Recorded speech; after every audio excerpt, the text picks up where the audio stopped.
Yo, what's going on guys, it's Cynical and welcome back to another video. Today for you guys, we're going to be talking about the Kingdom Hearts 20th Anniversary Tamagotchi, the very first ever Kingdom Hearts Tamagotchi, something that I honestly wasn't expecting to happen. It was unveiled on the 28th of March last year, the actual day of the 20th anniversary for Kingdom Hearts. And while this is a really neat thing, I suppose it doesn't really come as a surprise in all honesty, just considering that when looking at Kingdom Hearts merchandise, there is literally pretty much every avenue covered for Kingdom Hearts merchandise. There is Kingdom Hearts socks, there is Kingdom Hearts bowls, cups, a spoon and a fork. There is basically Kingdom Hearts everything. And also considering that Bandai actually take care of quite a lot of the Kingdom Hearts merchandise out there, it doesn't really come as a surprise considering that one of Bandai's biggest merchandise lines is in fact Tamagotchi. Now, this was a really cool thing to see because as a child, I definitely did play around with Tamagotchi. I never really learned how the system of the game actually worked. I was god-awful as a kid trying to look after this digital pet. So it was quite nostalgic using this, but at the same time, I actually had to now properly study and learn how to actually use a Tamagotchi. And honestly speaking, it was a lot of fun. Now, this thing ended up releasing in October of 2022 in Japan, and also ended up coming over to America December 1st of last year. So, while this is a Japanese version, it still contains all English text, so it is usable. For any of you guys over in America, you can actually get that in your country without the hassle of actually importing it from Japan. There are two different versions of this Tamagotchi. There is the dark mode and light mode. You guys should know though that there is literally no difference between both versions. You won't get any different evolutions or characters included or minigames or anything of that such.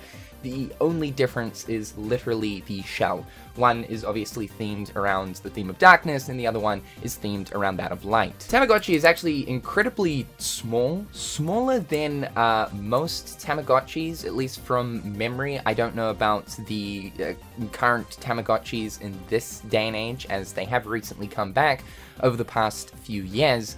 The Digimon Tamagotchi is the only one I can kind of give a comparison to, but this is the Kingdom Hearts one compared to that, also compared to a pen as well. It's a very, very small unit, and from memory, I remember Tamagotchi at least being a little bit bigger, around about sort of that big type of thing. It felt a little bit better in your hands. This is more so suited for actually like putting on, I don't know, like a keychain or something with your keys or something like that, if of course you don't mind it getting scraped or scuffed. It is quite cute though, I really like it, and you can obviously see like all of the Kingdom Hearts patterns and designs all around it, even with the wording of Kingdom Hearts on it and the little Mickey Mouse icon. I think Bandai have done a really good job bringing to life a Disney Tamagotchi. Interestingly enough, this is, I believe, either the 4th or the 5th Disney-based Tamagotchi, so it's not surprising to see that finally there is a Kingdom Hearts one. It's just again the whole thing of like, how is Kingdom Hearts going to work in a sort of Tamagotchi setup?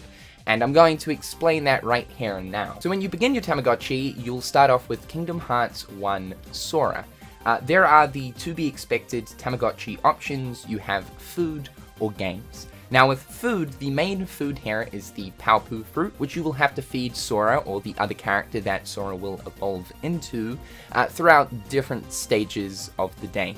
The character will kind of beep and sort of look a little bit distressed. If it is hungry, you can press what is the C button, which is the button all the way to the right, the A button is the one to the left, and the B button is the one in the middle. But by pressing the C button, you'll get a little animation that will pretty much display the happiness of the character. If the character looks distressed, it is hungry. If the character does like a slight little dance, it's pretty much satisfied. And if the character will walk completely up to the screen with a face shot, it means it's incredibly satisfied, it doesn't need any more food. Just keeping in mind, you can't like overfeed your Tamagotchi, so if you do want to grab one of these, don't fret about overfeeding it and it vomits and gets sick and then it dies. Don't stress about that. The other food item here is the snack item, which you can continuously feed the character, and that is the sea salt ice cream. There are 3 different mini games to participate in. There is a Gummy Ship minigame, a Pink Agaricus minigame, as well as a Colosseum minigame. When looking at the Gummy Ship minigame, you'll simply press A A or B to go up and down to avoid the asteroids. A perfect game here is not crashing the gummy ship into any asteroids. In regards to the Pink Agaricus minigame, very straightforward. As soon as the minigame starts, you want to press A as many times as possible. This translates well to the Pink Agaricus from Kingdom Hearts 1 Final Mix. The idea of that Heartless in Kingdom Hearts 1 is to try hit it as many times as possible, so it's trying to replicate that here in the Tamagotchi, which is kind of cool. And then for the likes of the Colosseum, Phil will pop up. He'll pitch you against a numerous amount of different Heartlesses, whether it be the Power Wilds, Cerberus, the Rock Titan, the Bandit Heartless, etc, etc. He'll give you prompts to tap, so it might be 2 lots of A, 2 lots of B, 1 singular B tap, 1 A tap, and you've pretty much just got to do what he tells you to do. Now there is such thing as just a normal minigame completion or a perfect minigame completion. Keeping in mind, all of these are important for the evolutions that you will achieve throughout the life cycle of the Tamagotchi. For the gummy ship, if you avoid some asteroids but end up crashing into one partway through, that's considered a good game completion. If you avoid all asteroids, that's considered a perfect game completion. For Pink Agaricus, I don't really know what is considered a good game completion because it's pretty hard not to get a perfect on this.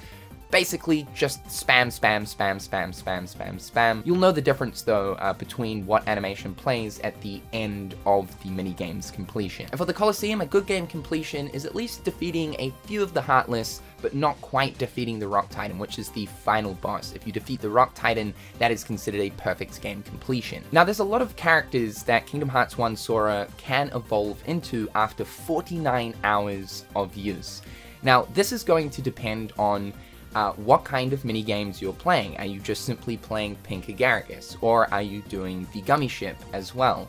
It will also take into account the amount of care that you're putting into Sora as well. So are you doing good care, which is feeding them all the time when they want to, keeping them happy all the time?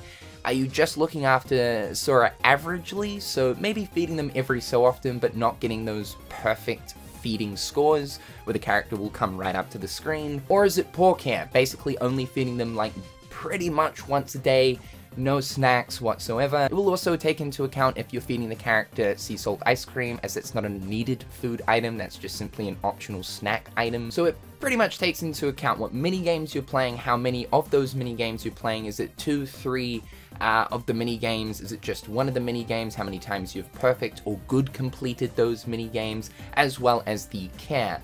After 49 hours, Sora will then evolve into a different character. Now for me, my evolution that I got was Donald. I got Donald. Now this was actually intentional. I wanted to know exactly how the evolutions worked in the Kingdom Hearts Tamagotchi. So there is actually an evolution chart over on the wiki as of right now. However though, not everyone knows how to achieve all of the different character evolutions, so still at this point, a lot of the different character evolutions are in the unknown. So for instance, in order for me to get Donald within that 49-hour time bracket, I had to play at least 15 perfect games of Pink Agaricus, and only Pink Agaricus.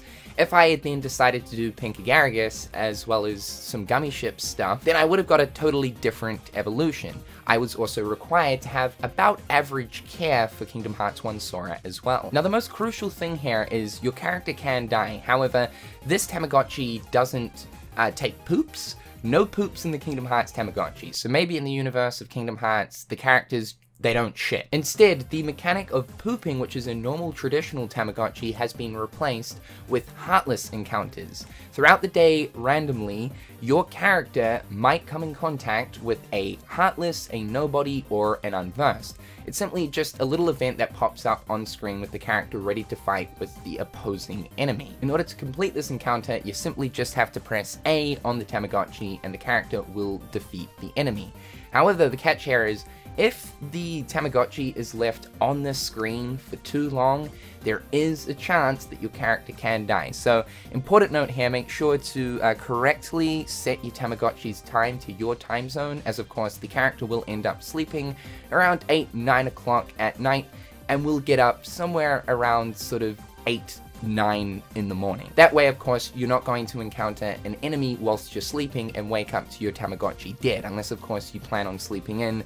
Just pre-warning, there is a chance you might wake up to your Sora or Kingdom Hearts character dead. great job at parenting. The other neat thing here too is there is a bunch of different just random events that will happen on the Tamagotchi as well. These don't really mean anything, they're just like little cool, cute Kingdom Hearts references. So in similar fashion to how the character can randomly encounter enemies, you can randomly come across a treasure chest, and you can activate the event by pressing A. Don't worry, these events will also stay on your Tamagotchi until, of course, you've activated them. The treasure thing doesn't give you anything, it doesn't give you like extra items or anything, it's just simply an event. There's also one where you might come across a Meow Wow, there's another one here with Hades, there's also...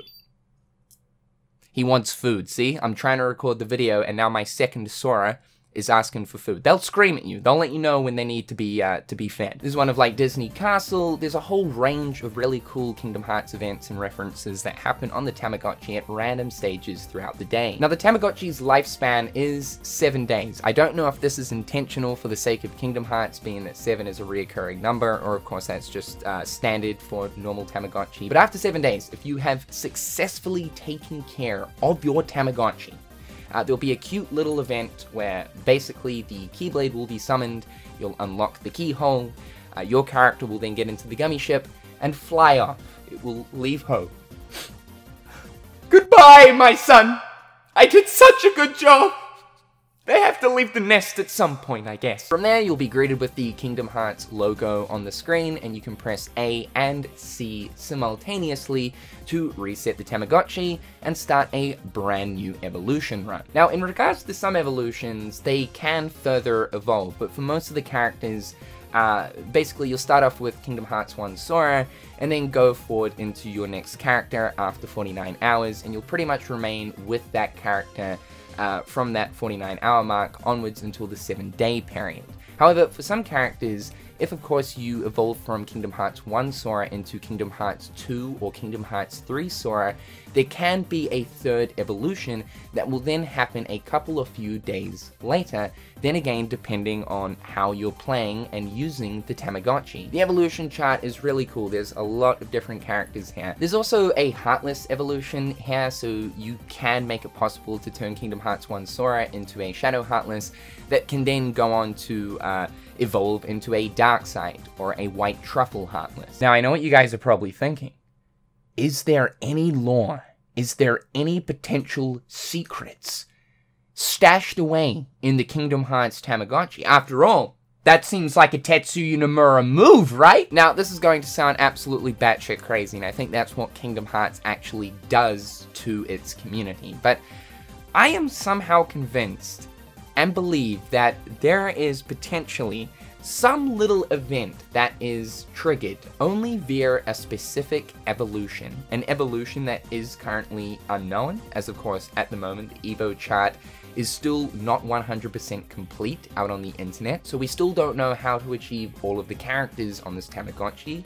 But let's say there was a Yozora evolution, which I think is totally possible. Via getting that Yozora evolution, I am kind of convinced that there might be some sort of little mini event that could show just a little, I don't know, sliding shot of maybe some skyscrapers, which could potentially be Quadratum. I don't think that it's going to contain any kind of groundbreaking secrets, there's only so much a Tamagotchi can do, but in regards to maybe something that might potentially relate to Kingdom Hearts 4 like Quadratum, I do think there's something actually stashed in there. I just feel like I don't think anyone's really going to bother spending the time going through absolutely each individual evolution and every single different variable of the Kingdom Hearts Tamagotchi to see if there's some kind of secret Yozora evolution in order to find out.